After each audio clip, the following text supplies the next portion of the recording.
Good morning हो गई है आप सभी की। जी हाँ, यूएस और इंडिया की ट्रेड डील हो गई है। इस वीडियो में सब कुछ हिस्ट्री से लेके आगे क्या हो सकता है बताऊंगा। लाइक कर दीजिएगा टाइमली अपडेट के लिए। आज का वीडियो केवल न्यूज नहीं है, केवल मार्केट अपडेट नहीं है, ना पॉलिटिक्स के बारे में। यह है इंडिया की नेक्स्ट इकोनॉमिक डिकेड के बारे में। और इस कहानी की शुरुआत होती है एक सेलिब्रेशन से, जिसकी शुरुआत आगाज हुआ 2 फरवरी 2026। डोनाल्ड ट्रंप भाई साहब ने ट्रूथ सोशल पे लिखा, historic trade deal with India. और इस एक लाइन ने पूरे मार्केट की हवा ही बदल दी। 10 महीने, जी हां 10 मंथ्स की अनसर्टेनिटी, 10 महीने का टैरिफ का डर, सब एक झटके में खत्म हो गया। रेसिप्रोकल टैरिफ 25% से गिरकर 18%। इंडिया ने कहा हम यूएस प्रोडक्ट्स पे जीरो टैरिफ लगाएंगे, और साथ में $500 बिलियन का ट्रेड कमिटमेंट भी हो गया। यानी सिंपल लैंग्वेज में इंडिया और अमेरिका ने हाथ मिला लिया। मैं तो पहले से ही कहता हूं भाई, आपकी गर्लफ्रेंड के मूड से ज्यादा अगर कोई चीज वॉलेटाइल है तो वो है ट्रंप ताऊ के डिसीजंस। और जब दो ग्लोबल पावर्स हाथ मिलाते हैं तो सिर्फ पॉलिटिक्स नहीं बदलती, मार्केट्स बदलते हैं, कंपनीज बदलती हैं, जॉब्स बढ़ती है, और मिडिल क्लास की वेल्थ स्टोरी कहीं ना कहीं बनती है। अब आज के इस वीडियो में मैं आपको क्या क्या बताऊंगा और क्या क्या समझ में आएगा वो मैं आपको बता दूं। आपको समझ आ जाएगा कि इस पूरी चीज में कौन जीत रहा है, कौन हार रहा है, निफ्टी का क्या इसमें हर्ष हो सकता है, एफआईआईज क्या वापस आएंगे, एनर्जी स्टॉक्स में क्या होगा, आईटी फार्मा सेक्टर में क्या होगा, और आपका पैसा कहां बनेगा। एक ही वीडियो में मैं आपको फुल क्लैरिटी विदाउट कंफ्यूजन बताऊंगा, ताकि आपको 20-20 25-25 मिनट के वीडियोस ना देखना पड़े। और एफर्ट पसंद आए तो लाइक कर दीजिएगा। यहां पर एक छोटी सी रिक्वेस्ट है आपको, मैं ये बता दूं कि ये जो सारी चीजें मैं आपको बताऊंगा ये एनालिसिस के तौर पे मैं आपको बता रहा हूं। तो मेक श्योर कि आप अपना इन्फॉर्म्ड जजमेंट एक इन्फॉर्म्ड तरीके से लें, अपनी खुद की रिसर्च से लें। तो चलिए शुरू करते हैं। पहले 10 महीने का दर्द और उसका अंत कैसे हुआ। अप्रैल 2025 की बात थी जब डोनाल्ड ट्रंप भाई साहब ने ग्लोबल टैरिफ्स अनाउंस किए। इंडिया पे उन्होंने 25% लगा दिया, ईयू से भी ज्यादा, जापान से भी ज्यादा, और जिसने सबकी पूरी दुनिया को हिला दिया था। अगस्त 2025 में और ज्यादा हुआ। क्या आपको मैं बता दूं, क्योंकि उन पे टैरिफ बढ़ा दिया गया अगस्त 2025 में, क्योंकि इंडिया रशिया से सस्ता ऑयल खरीद रहा था।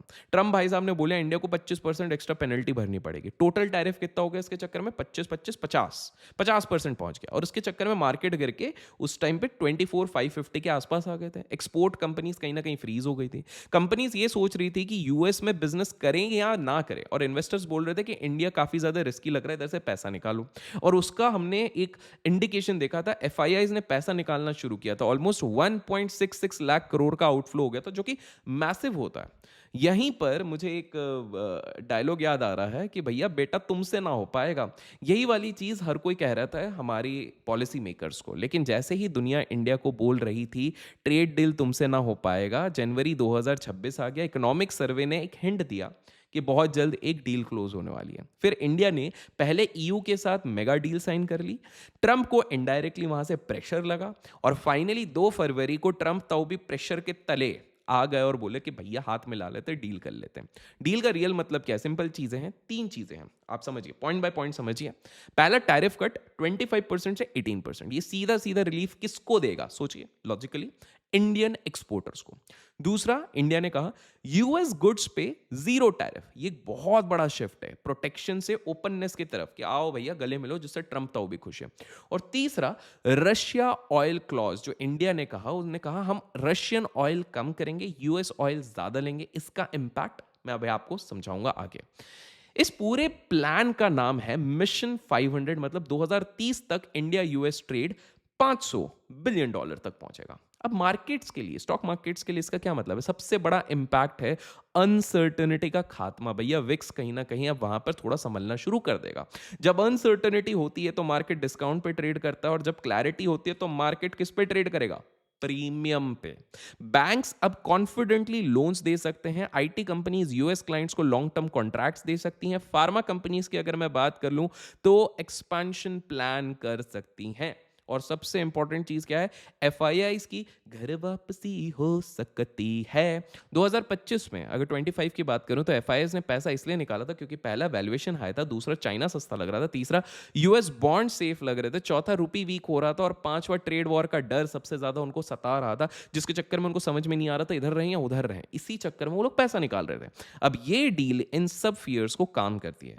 एक्सपर्ट्स क्या कह रहे हैं? एक्सपर्ट्स ये कह रहे हैं कि निफ्टी में 500 से 700 पॉइंट की रैली तो खुलते ही होगी, जी हाँ, 500 to 700 पॉइंट्स तो खुलते ही होगी, एंड आने वाले टाइम पे ये वापस ऑल टाइम हाई लगा देगा। तो इसमें कौन जीतेगा सेक्टर वाइज, अब मैं आपको बताता हूं। अभी तक अगर चैनल सब्सक्राइब नहीं किया तो अभी सब्सक्राइब का बटन दबा दो इस तरह की इंफॉर्मेशन के लिए। पहला विनर होगा clear cut IT sector. India का आईटी सबसे बड़ा डॉलर अर्नर है, $240 बिलियन का एक्सपोर्ट, 60% यूएस से आता है। टैरिफ्स आईटी पे डायरेक्ट नहीं लगा क्योंकि ये सर्विसेज है, पर ये डील आईटी को साइकोलॉजिकल बूस्ट जरूर देती है। यूएस क्लाइंट्स अब कॉन्फिडेंट होंगे इंडिया रिलायबल पार्टनर है। तो टीसीएस, इन्फोसिस, विप्रो, एचसीएल, इस तरह की कंपनीज, ये जो पूरा सेक्टर है ये कहीं ना कहीं बेनिफिट करेगा। एक्सपेक्टेड अपसाइड अगर आने वाले 12 महीने में बात करूं तो ये सेक्टर वाइज 18 से 20% हो सकता है। मैं सेक्टर की बात कर रहा हूं। फार्मा सेक्टर अगला, इंडिया दुनिया की फार्मेसी है, ये हम सब कहते हैं। यूएस का 40% जेनरिक मेडिसिन इंडिया से आता है। ट्रंप चाहते थे स्ट्रिक्ट एक्शन, पर मेडिसिन पे टैरिफ लगाना उनके लिए सुसाइड होता क्योंकि वो डील ही नहीं कर पाते। इस डील से फार्मा और ज्यादा सेफ हो गया, एटलीस्ट अभी के लिए। तो इस सेक्टर के जो टॉप लीडिंग स्ट्रॉन्ग प्लेयर्स हैं उनके लिए बहुत बढ़िया चीज हो गई। अपसाइड इस पर्टिकुलर सेक्टर के लिए भी बढ़ जाता है 15 से 25%। लेकिन याद रखिएगा, सेक्शन 232 का रिस्क फ्यूचर में आ सकता है। ये क्या है एग्जैक्टली मैं आपके लिए एक फार्मा रिलेटेड वीडियो बना दूंगा। कमेंट्स में फार्मा लिख दीजिएगा, ज्यादा कमेंट्स आएंगे तो बना देंगे उसको समझाने के लिए पूरे सेक्टर को। तीसरा, डिफेंस एंड सेमीकंडक्टर्स। देखिए, यूएस इंडिया को चाइना ऑल्टरनेटिव बनाना चाहता है। इंडिया का एक मतलब US is trying to create कि भाई चाइना का एक ऑल्टरनेटिव बन जाए। अब डिफेंस डील्स इसके चक्कर में बढ़ेंगे, सेमीकंडक्टर कोलैबोरेशन कहीं ना कहीं बढ़ जाएगा। सो कहीं ना कहीं ये सेक्टर में जो स्टॉक्स होते हैं उनको आप बिल्कुल देख सकते हैं, बिकॉज ये बहुत ज्यादा एक स्ट्रॉन्ग स्ट्रेंथ बनाएंगे। नेक्स्ट सेक्टर जो सबसे ज्यादा फायदा करेगा वो बैंक से। देखिए, अगर एफआईआई, फॉरेन इंस्टीट्यूशनल इन्वेस्टर्स, निवेशक वापस आ रहे हैं तो रुपी स्ट्रांग होगा, लोन्स की डिमांड बढ़ेगी और उसके चक्कर में कॉर्पोरेट कैपेक्स बढ़ेगा। तो एज अ रिजल्ट ये वाला सेक्टर भी बूम बूम भड़ाम करने की सबसे ज्यादा ताकत रखता है। और फाइनली थोड़े से मिक्स्ड व्यूज आपको ऑटो सेक्टर में दिखेंगे, बिकॉज टैरिफ 25 से जो 18% ये हो रहा है वो एक गुड न्यूज तो है, पर लॉन्ग टर्म में अभी भी थोड़ी सी प्रॉब्लम बाकी है। क्या यूएस चाहेगा कि इंडिया अपनी 70 से 100% कार टैरिफ घटाए? अगर ऐसा हुआ तो टेस्ला इंडिया में सस्ती हो जाएगी, डोमेस्टिक प्लेयर्स को कंपटीशन फेस करना पड़ेगा, जिसके चक्कर में ऑटो वालों को थोड़ा सा प्रॉब्लम होगा। तो शॉर्ट टर्म रिलीफ तो है, बट लॉन्ग टर्म में अभी भी टेंशन है। एनर्जी की अगर मैं बात करूं तो यहां पर भी थोड़ा सा देखिए, थोड़ा सा कॉम्प्लेक्स स्टोरी बनेगा एनर्जी सेक्टर के लिए। असली ट्विस्ट यहीं पर है। इंडिया अब रशिया से कम ऑयल लेगा, यूएस और मिडिल ईस्ट से ज्यादा लेगा, क्योंकि ये कमिटमेंट हम लोगों ने कर दी। अब इसमें प्रॉब्लम क्या है? रशियन ऑयल $8 से $15 सस्ता मिलेगा, मिडिल ईस्ट ऑयल महंगा है। अगर इंडिया सीरियसली शिफ्ट करता है, रिफाइनरीज का कॉस्ट बढ़ेगा, आईओसीएल, बीपीसीएल, एचपीसीएल, इन सब के ये जो सारी ऑयल मार्केटिंग कंपनीज, इनको शॉर्ट टर्म बेनिफिट तो होगा, बट लॉन्ग टर्म में प्रेशर भी हो सकता है।